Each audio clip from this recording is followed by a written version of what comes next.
Andy Penkow released his second album, Love, Lies and Dirty Dishes, great title, last year, and has already released some brand new music this year. The singles Driving You Home and Aussie Rain has been very busy, and I'm going to ask him about it. Hi, Andy. What an introduction. Thank you so much. I just thought, well, you've already got new music out. I'm going to talk about it. So I'm going to start with Aussie Rain, actually. Thanks so much for having me. It's a pleasure to talk to you. It's a great song, Aussie Rain, really evocative. And it's a tribute to the country towns you've played in. Were you doing some of that travel before the pandemic?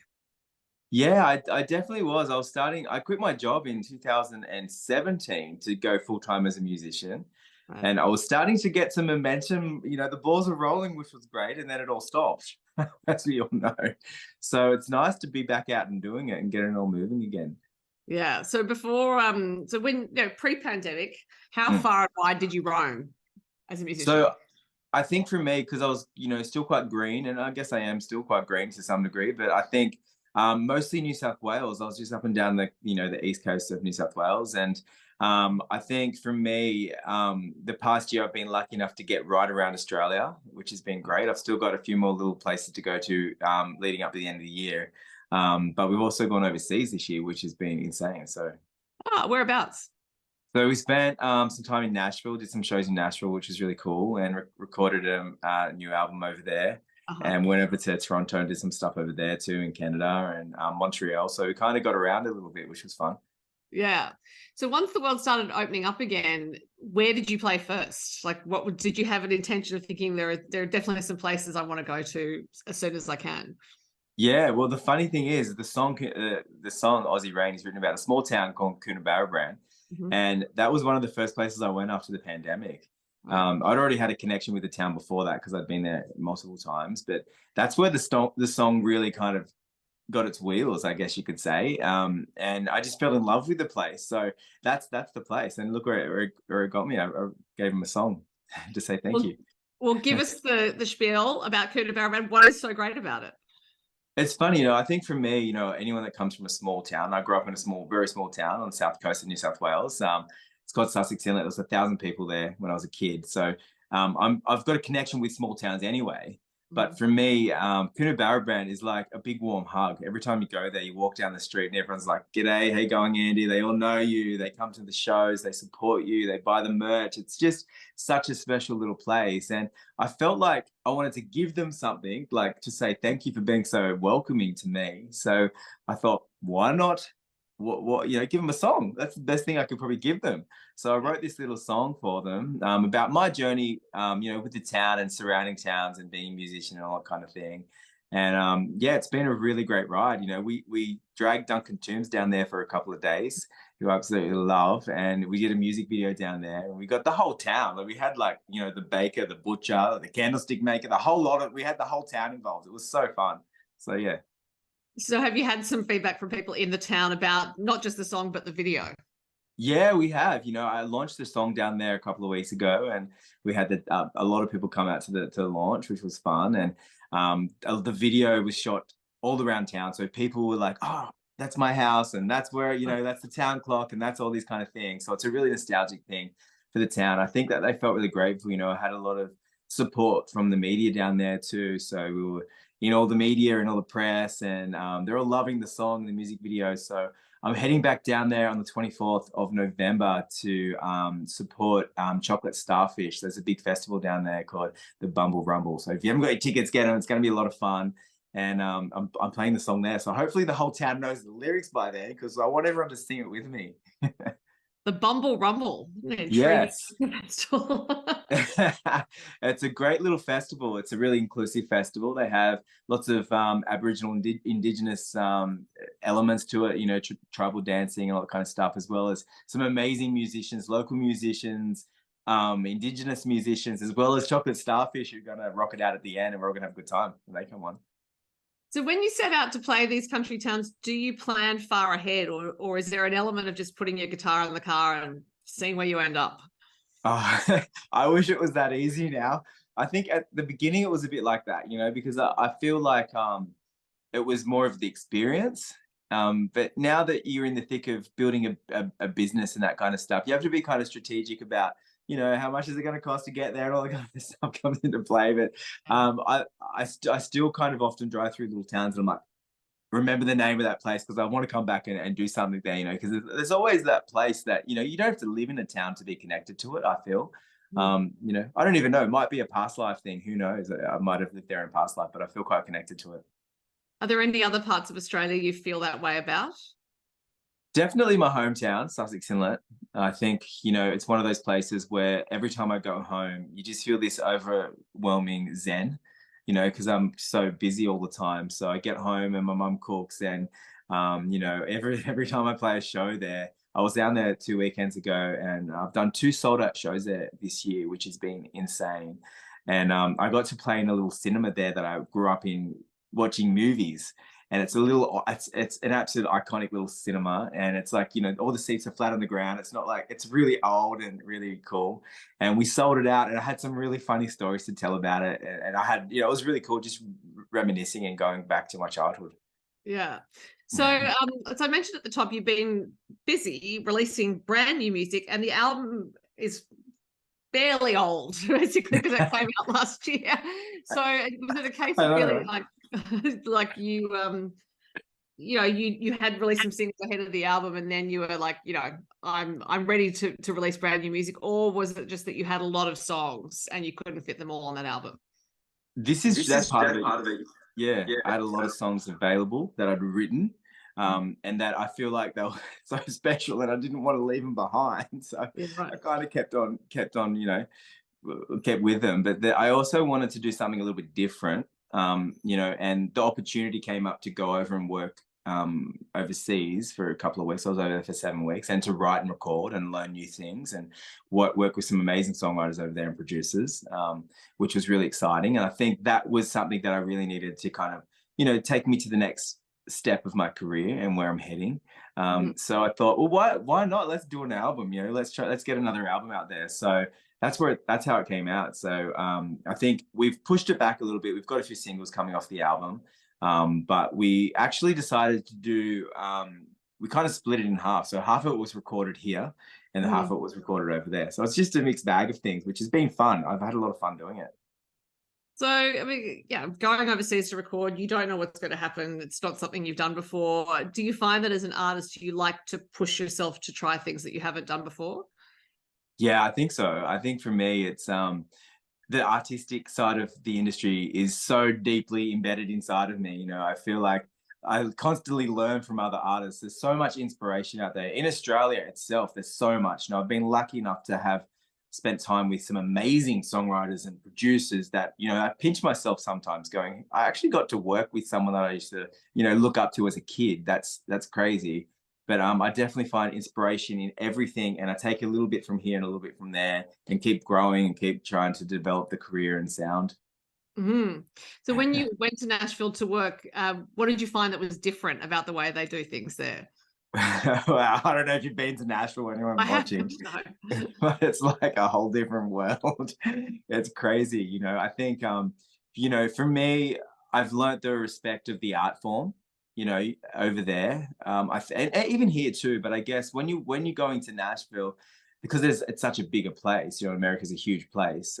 There's so many great musicians, and everybody is like on the ball. Like, they're so good. You walk into any pub, and there may be two people in the pub, and there's a band playing that is the best band you've ever heard in your life. They can play any song that you ask them to. So I guess that's one thing that I thought, wow, this has kind of put me back a bit, going, wow, I need to, you know, think about what I need to do with the craft and things. As well as the writing style is so different. You know, everything that happens in Nashville or in America usually seeps down to Australia at some stage. But they're always like, you know, 2 or 3 steps ahead of a lot of people. So it was cool to hang out with some producers to see what was happening, and the different sounds that were coming through. So the songs that you were writing over there, did you record them all, or did you actually come back with even more new songs, which you're going to have to for a while? That's a great question. It's funny because I actually did. We wrote one over there, which was just came out of nowhere. So that one we ended up putting in the album. But I feel like the songs that we wrote over there, some of them we wrote by Zoom. You know, about 3 or 4 months before I left, because I wanted to get some groundwork happening before we went. And then we got over there and we kind of tweaked everything and just really, I wanted it to be a really great project. So had a lot of ears on it. So there's a lot of people involved in the production side and the writing side, which I usually do have that. But I think, for me, the more the merrier, because there's only so many things that I can do as an artist. If you can pull so much from other people, it makes it a better record at the end of the day. So, I mean, it seems like, yes, you're taking all these great opportunities. You are writing a lot of music and releasing a lot of music. What motivates you as an artist? Yeah, it's funny. Like, I feel it's a really interesting question, especially the industry it's so big. You can get lost in the music industry pretty easily. And I feel like for me, I always think of that little kid sitting in his bedroom, listening to music, singing and trying to play guitar. And that's where it takes me back to. I go, this is why I do music, because I love it so much. And it's a part of who I am. It's a part of like my DNA. I can't get rid of it.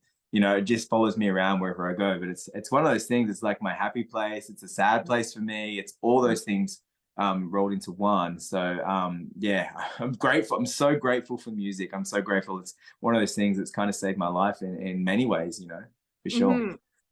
Is there one part of it that you love more than the others, like live performance or songwriting or recording?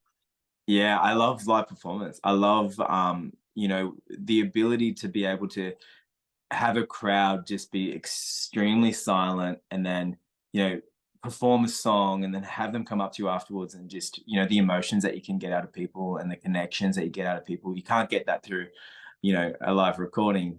You can with a vocal or something like that, but I think it's different when it's live. I think having them in front of you is so important. And I live for that. I live for the live performances. Doesn't matter how many people, if there's one person in the room, there's 1,000 people in the room, it doesn't bother me. I just want to put on a good show. Yeah, right. And, after the pandemic, because obviously people fell out of my impression is people got out of the habit of going to live music. It has been a bit slow for things to come back, but are you finding, I know you played a show just before we're speaking, which is early September. What month am I in? Early September. I'm thinking the year away. You just played a show with TC Cassidy in Sydney. Yes. Are you finding that audiences are coming back? Yeah, it's been great. My good friend TC, I love her. She's just insane. She's such a great musician. So we played a show, like this weekend, which was a lot of fun. And we had, a great crowd there. And I played a show yesterday, at the Dubbo, which we had 1,500 people at. So I find it kind of, it's hit and miss, I think. I think people are still a little bit wary about going out. Some people are still kind of worried about the economy and where all that's heading, and it definitely affects musicians. It's a challenging time for a lot of musicians, for sure. It's always challenging for the arts industry, because I think it's funny because people kind of look at the arts industry as a secondhand thing, to some degree. But at the end of the day, when the pandemic was on, everyone was sitting at home watching television, which is arts, and listening to music. So it was kind of a weird thing, wasn't it? Yeah, it is frustrating, I guess, when it must be very frustrating actually for musicians to see a lot of attention given to sports, for example, when actually I think the last time they ran the numbers on who went to cultural institutions or performances versus sports cultural things won, like there were more people going to that, but it's just much more visible. Well, sport's much more visible than arts in a lot of ways. So yeah, it's a comment more than a question. For sure. And I think there's a little bit happening in the space at the moment. Like, I know there's some grants and stuff coming through for the arts, which is great to see, and I think it's important, it's not just about like, getting people like to shows and stuff. It's about mental health too, because I think people that connect with music, no matter where they are in their life, I have people come up to me and say, your song changed my life, like that is just that's why I do it. That really hits home for me when someone comes up and says that to you, or they can relate to what you're trying to say. And I always think for every one person who says something like that, there will be quite a few more that you're never going to hear from. Do you have that sense when are you conscious of that as a creator, that you're connecting with people who you may never hear from, you may never meet, but your music's going to change something for them? Yeah, I think it's always in the back of my head. And I try and, I know music's a personal thing for the artist, because usually you're writing about your own experiences. But I also feel like I try and, write something that anyone can connect to, even if it's a town called Coonabarabran. They can take that town and put it into their own town. You know what I mean? Like the experiences can still be the same. So that's definitely something that's front of mind when I'm writing, for sure. Yeah. So I did mention you played with TC Cassidy, and there's been more than one show. I think you may have some more coming up. I'm curious as to how you two actually connected. Yeah, well, TC and I actually, I've known TC's music for a long time, being a country music artist. So I've always listened to her album, which was, you know, when she done, which she was 17. So I've always been a fan. And then I got to meet her in Tamworth a couple of years ago when she started to get back into it. And I just became a fan of TC's, really. And then I actually approached her and I said, would you love to do some shows with me? And she was, yes, let's do it. Let's put some shows together.